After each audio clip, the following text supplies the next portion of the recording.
What's going on? It's Ed from My PPC Training. Today we're talking AdWords niches. Which are the best PPC management niches? Who should you be selling PPC management services to? Let's get into it.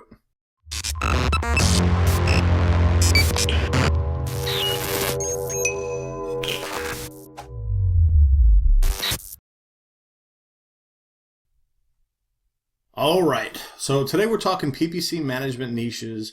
Which are our favorite niches to sell management services to? All right, before we do that though, I want you to, since we're on this page, you're on our YouTube channel for AdWords tutorials. Go ahead and subscribe to this channel because it is the most badass place on the internet if you're looking to learn front of the house and back of the house in terms of AdWords, from how to set up an AdWords campaign, how to optimize a campaign, how to prospect for AdWords clients, how to sell AdWords management services, all that good stuff. So do yourself a favor, subscribe to this channel. You will dig the content.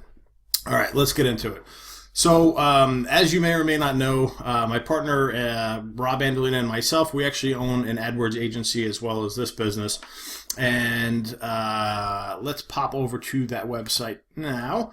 The name of the company is ClicksGeek, and this is a blog post that we wrote about PPC management niches last year. And in it, we go through our favorite niches. So I'm going to go through and talk a little bit about each niche. Not each one, but just give you an overview, because some of it's actually changed since last year when we wrote this post. So a couple top level things that I really think are important for you to know is that these are the criteria that we run niches through before we give them a thumbs up, thumbs down. Number one, is there a hungry market? Is there a market of buyers in that market? Are people going to Google and actually searching for what it is that you're looking to advertise for? That's something that's really important. Every market's going to need a roofer, but here's the thing. If you're in a market that's got 10,000 people in a population, that's going to be a lot harder to get a campaign, the traction needed to get the client a return on investment, as opposed to, say, an area with 1 million people or 500,000 people. So you just have to think about markets, the size of the market, how many people are searching within that given market, and then make decisions based off that. I'll give you another example. Let's say you're in a town with, or a county with 100,000 people and you're a divorce attorney. Right off the bat, let's lop off 50% of that population for kids and super seniors, senior citizens. So right there, you got about 50,000. Of those, how many are happily married? Okay, let's lop off another 25,000. So now you've got 25,000. How many of them are already divorced? How many of them are maybe thinking about divorce? That's when you just start doing deductive math and just start taking out all different chunks of this. And all of a sudden, that 100,000 goes down to a really small number, because then you've got to think about how many of them are getting referred to a divorce attorney from a friend? How many are asking people within their network or at work or a family member or already know a divorce attorney? How many of them are seeing an ad on TV or in a newspaper or wherever else? And then how many are going to Google for that answer? And then you do it again and you go, how many of those people are actually clicking on the ad that you get in front of, which is going to be a very small number. And then of those, how many of those people are going to convert into a lead? And then how many of those are going to convert into a sale for the client? That's the type of math you've got to think about, and you've got to just look at the funnel, look at the market as a big funnel, and just keep working your way in until you get to the bottom, and just make sure the market's big enough and there's enough demand for it to make sense for the client. If it's a small transaction value and a small market, that's going to be harder to get a return on investment for a client. However, there are cases where it's a large transaction size. Maybe it's a piece of enterprise software or a large real estate development project or a commercial roofing job, something large like six or seven figure transaction size, or even high 5 figures. And the search volume is going to be really low, but the return on that search volume could be dramatic. It could really make sense.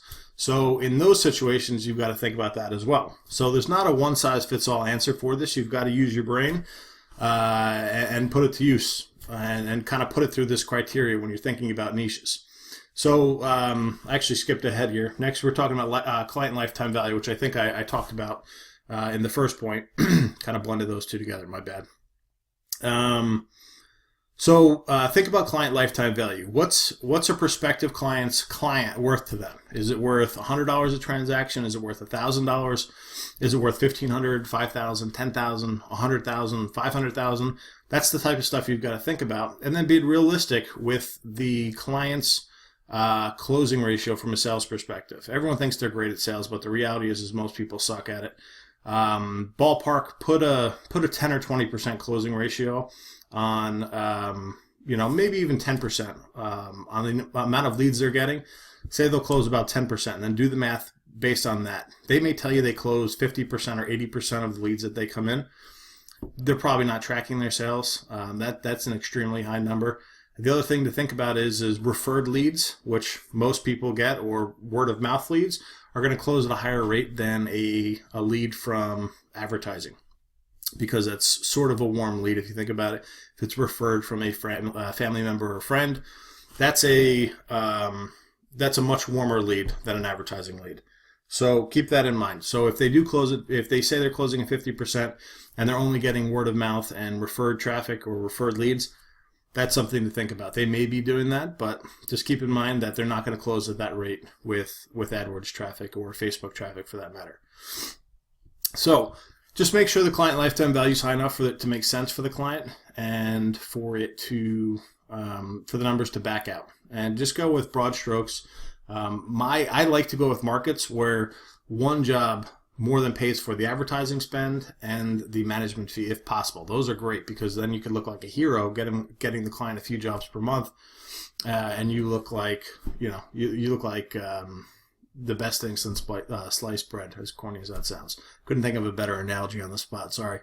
Lastly, third and final here, we want to go with known advertisers. We want to go with markets that are already spending money on advertising, whether it be already in AdWords or in industry trade journals or newspaper or yellow pages, and we just want to redirect those funds towards a more appropriate marketing channel, a la AdWords.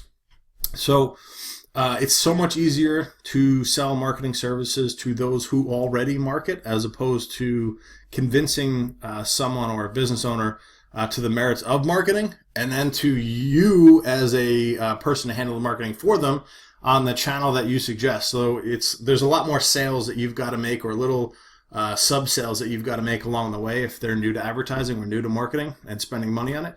So do yourself a favor, go after people who are already marketing. Known advertisers are a heck of a lot easier to deal with. Okay, so to recap, we're talking hungry market, we're talking high lifetime values, and we're talking about known advertisers. Those are the criteria we put people through, or niches through, when we're looking to figure out if it's going to work for AdWords. That's just at a very, very top level. I'm not even talking going in and looking at cost per click or anything like that as of yet. So, and by the way, I'm going to put a link to this blog post in the description of this video so you can take a look at the list. But let's pop through and look at the niches. So we love divorce law, family law, immigration law, criminal law, DUI law, employment law, wage and hour law. As you can see, we like the law niche. House cleaning, accounting, janitorial services, commercial cleaning, power washing, pressure washing, ear, nose, and throat doctors, podiatrists, cardiologists, any of the submedical specialties. So family doctor, pediatrician, what's the bone doctor? Why am I having a brain fart here? An orthopedic or orthopedist, mold removal, roofing, any of the trades, anything with larger transaction values. Those are great. Let me go back to the medical real quick. This business has changed dramatically in the last few years. Businesses or submedical niches that didn't have to advertise previously because they got all their business referred from other practitioners. The way insurance is working these days, that shifted, and they do now have to advertise and get a bit more aggressive than they used to. So I believe this is a wide open market. Any of the submedical specialties is good. You can charge high transaction or high management fees and do it value based, and they don't need a big budget to really see an impactful campaign. Like something like $1,000, $2,000, $3,000 a month is more than enough in a lot of these submedical specialties. So keep that in mind. So There was one I saw on the list earlier that I wanted to talk about. Where are you?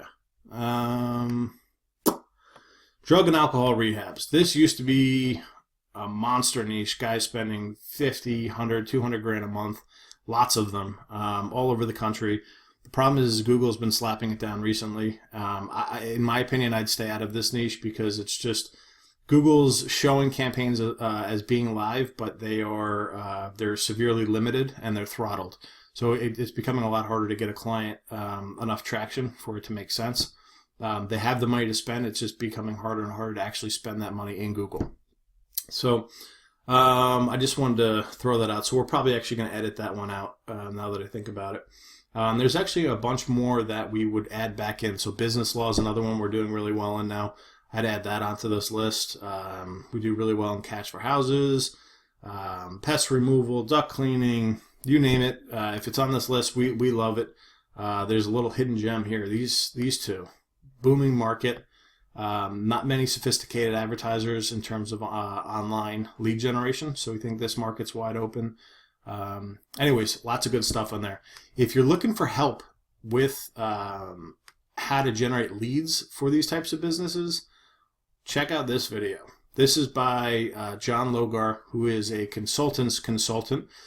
He is a marketing and sales master, and this is an excellent video. If you're looking for any sales training or anything like that, just do a YouTube search and look for John Logar. He's got tons of information. He's got the Consulting Champions group, which we're a member of. Excellent stuff in there. So one other thing I want to talk about here is when picking a niche, I would caution you to think about it slightly different. Instead of thinking in terms of niches, think about it in terms of companies that have sales systems in place. If a company has a sales system in place, they are far easier to work with and far more likely to succeed with an AdWords campaign than a company that does not have a documented sales process in place. Companies that know how to qualify and set sales appointments, make sure people show up at the sales appointments, and how to walk people through the sales journey and then close them at the end and fulfill the work at the back end, those companies do far better with AdWords and stick and retain a heck of a lot longer than any one particular niche or the other. If I had one frame or screen to put a prospective client through, it would be, tell me your sales process. Walk me through. If I'm going to generate you a lead, walk me through what you do to that lead. How do you answer the phone? Who answers the phone? What's the script they use? How do you set the appointment? How do you make sure that they show up at the appointment? What happens at the appointment? Is it in the house? Is it in your office? Where is the appointment? Is it over the phone? Give me the questions that you ask them. Give me the closing questions you ask them. Give me the sales rebuttals that your team uses. How do you go in for the close? Figure out all of that information, because if you have a company that has that defined sales system, they are so much easier to work with, and they can scale. They can scale and they can spend a hell of a lot more with AdWords because they're just like, feed me, give me leads, give me leads. Those are the fun companies to work with. You get a company that's got a sales system in place and is looking to scale, AdWords gets really fun and very profitable. So if you guys are looking for an article on what a sales system is, I just pulled this one up. Just go over to Google and type in sales process definition. I just pulled up this one. This is really simple. There's a infographic that kind of walks through the steps or stages of a sales process. But if you just look up, there's tons of articles on sales processes, what they look like, different stages of it, how to implement one, all that good stuff. Do yourself a favor. If you don't know what a sales process is or you need help, start Googling it, learn about it, read articles about it, watch videos about it. We'll have some training up here on the video about it, but I'm rambling a bit here. But at the end of the day, I'd always pick a company that's got a sales process in place over a company that does not, no matter what the niche, assuming that there's search volume within the market, that they've got budget, that there's a big enough population, that they've got search volume within the market, and then it's got a high transaction value. So if it's got those things and they've got a sales system in place, watch out, man. You can do some really, really cool things with AdWords. So that's it in a nutshell. I hope this helps. Make sure you subscribe to this video. If you haven't, subscribe to this video. Check out the show notes in the description. I'll drop a link to this article. I'll drop a link to our favorite niches article. And what else? I think that's it. Hope you guys enjoy. If you have any questions, just drop them down in the comments, and I will talk to you later. Have a great day.